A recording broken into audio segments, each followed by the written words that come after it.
23 сентябрь. Күнөөкөрлөрдүн эң жаманына берилген үмүт. Мен кимге ырайым кылгым келсе, ага ырайым кылам. Кимди аягым келсе, аны аяйм. Мисирден чыгуу 33 бөлүм 19 аят.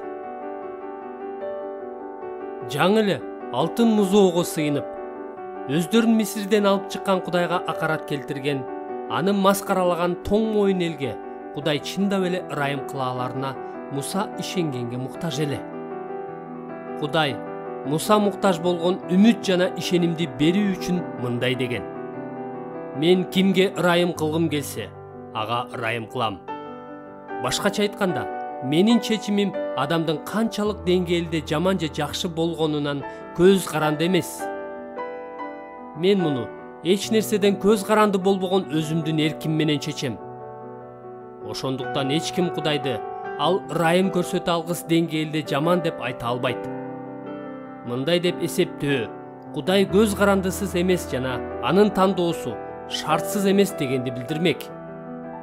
Шартсыз тандоо жөнүндөгү окутуу күнөөкөрлөрдүн эң жаманына үмүт берүүчү улуу окутуу.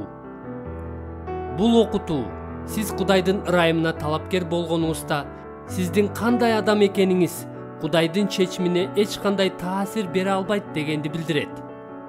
Бул жакшы кабар.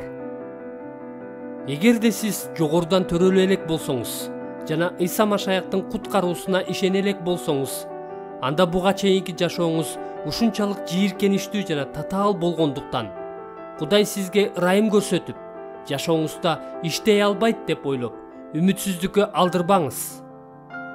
Кудай күнөөкөрлөрдүн эң жаманын куткаруу аркылуу өзү каалаган адамга көрсөткөн ырайымын даңазалаганды жакшы көрөт.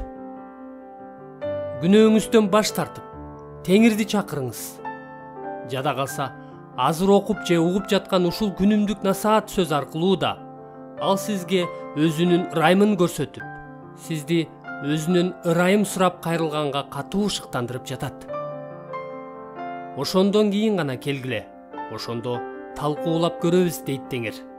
Эгерде силердин күнөөлөрүңөр кыпкызыл болсо, мен аны аппак кардай агартам. Эгерде кочкул кызыл болсо, мен аны ак жүндөй агартам. Ышая 1 бөлүм 18 аят.